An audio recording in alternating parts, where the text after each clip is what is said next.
ታዲያ ይህ ሁሉ ደስታ እያለ ወደ ኋላ መሸሽን ምን አመጣው?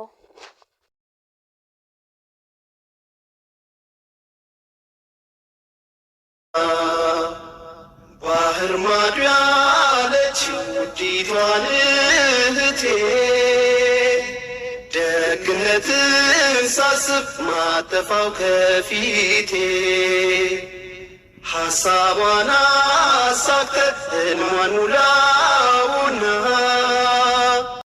አሰላሙ አሌይኩም ወራህመቱላሂ ወበረከቱ። ውድና የተከበራችሁ የሰሙ ዩቱብ ቻናል ተከታታይ ቤተሰቦቼ፣ ወደ ሀገሮች ልጆች እህት ወንድሞቼ እንዴት ናችሁልኝ? እንዴት ከረማችሁ? ከኔ ጋር አልሐምዱሊላህ ሁሉ ሰላም ሁሉ መልካም ነው። በያላችሁበት ሀገርና ቦታ የአላሁ ሱብሃነሁ ወተዓላ ሰላምና እዝነት ጥበቃና ረህመት ሁሉ አለያችሁ እያልኩኝ ልባዊ ምኞቴ ነው። እንግዲህ ዛሬ ላይ የአላህ ሱብሃነሁ ወተዓላ ፈቃድ ሆኖ ተገናኝተናል። ስንገናኝም እጅግ ደስ እያለኝ ነው። ምክንያቱም ከወደ ቻናል ተከታታይ ቤተሰቦች ጋር እጅግ በጣም ደስ የሚልና አሪፍ የሆነ ጊዜም እንደምናሳልፍ ተስፋ አደርጋለሁ በአላህ ሱብሃነሁ ወተዓላ ፍቃድ ኢንሻአላህ። የዛሬው ርዕሴ የሚሆነው እንደምትወዱትም አልጠራጠርም። ደስታን ከፈለክ ወደ ትዳሩ ዓለም ተጠጋ ይላል ማለት ነው። እና ልብ በል ወንድሜ፣ ደስታን ከፈለክ በብዙ አይነት መንገድ ደስታ ልትፈልግ ትችላለህ። ግን ዋናው ደግሞ ትዳር ነውና በትዳር ዓለም ውስጥ ደስታን ታገኛለህ ማለት ነውና ደስታን በኒካ ፈልገው። ከኒካ በፊት ሀራም የነበረ ሴት ከኒካ በኋላ ሀላል ናት። ከኒካ በፊት ልትቀርባት የተከለከልካት ሴት ከኒካ በኋላ ሚስትህ ናት። ከኒካ በፊት ልታያት ያልተፈቀደችልህ ሴት ከኒካ በኋላ የአይንህ ማረፊያ ናት። ከኒካ በፊት ሀራም ግንኙነት የነበራቸው ሴትን አትቅረብ የሚባለው ከኒካ በኋላ ውዴታህን ደስታህን ልትገልጽላት የምትችል ሴት ናት። ይፈቀድልካል። ከኒካ በፊት ዝሙትን የፈጠምከው ከአላህን ያስቆጣከው ከኒካ በኋላ ውድ ሀላልህ ናት። ጸጋን ልጅንና የምታገኝበት ደስታን የምታገኝበት መንገድ ነው። ከኒካ በፊት ሴትን አትጨብጥ። ሴት ከምትጨብጥ እሳትን እንደጨበጥክ ይቆጠር የነበረው። ከኒካ በኋላ ግን የፈለግከውን ማድረግ ማዘዝ መፈጸም ትችላለህ። ይሆንልካልና ከኒካ በፊት የተረገዘ ልጅ በዝሙት የመጣ ልጅ በሀራም መንገድ የመጣ ልጅ ከኒካ በኋላ የመጣው ልጅ ደግሞ የደስታህ በሀላል መንገድ ያገኘከው ከውዱ ሀላልክ ያገኘኸው ልጅ ነው።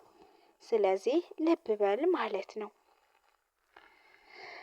በኒካ ውስጥ ክብርክን ትጠብቃለህ። በኒካ ውስጥ ደግሞ ከሀራም ነገር ትጠበቃለህ። በኒካ ውስጥ ደስታን ታገኛለህ። በኒካ ውስጥ ሀላልህን ታገኛለህ። በኒካ ውስጥ ሷሊህ ልጆችን ታገኛለህ። በኒካ ውስጥ በረካን ታገኛለህ። በኒካ ውስጥ አይንህን ሌላ ሴት ላይ ላታይ ሰበብ ታገኛለህ። በኒካ ውስጥ የነቢያትን መንገድ ታገኛለህ። በኒካ ውስጥ ሀላልህን ሚስትክን ግራ ጎንን ታገኛለህ። ታዳ ይህን ሁሉ ደስታ እያየህ ወደ ኋላ መሸሽ ምን አመጣው ወንድሜ? የምትወዳትን ሴት በኒካ ፈልጋት። እህቶቼ ለሸባቦች ወደ ሀላል ነሽጠው እንዲገቡ ግለጹላቸው። ግን ስለዚህ ወደዚህ ስትገቡ ግን ዝም ብላችሁ መሆን የለበትም።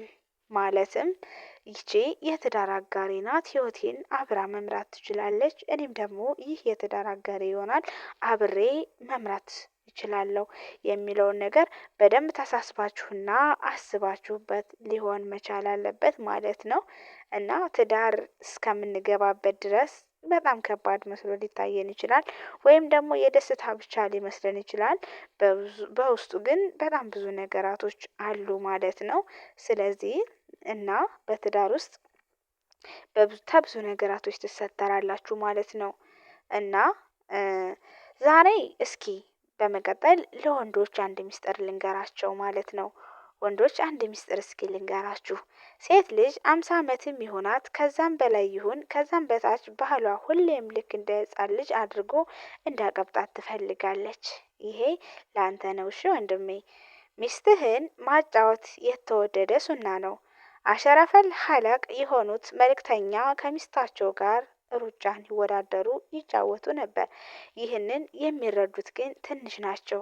አብዛኛው የሀበሻ ወንድ እንደ ህፃን አቀብጣለሁኝ ብትልም ምን ያጃጅልሻል ነው የሚለው እና እንደዛ እንድትሆን አይፈልግም ማለት ነው።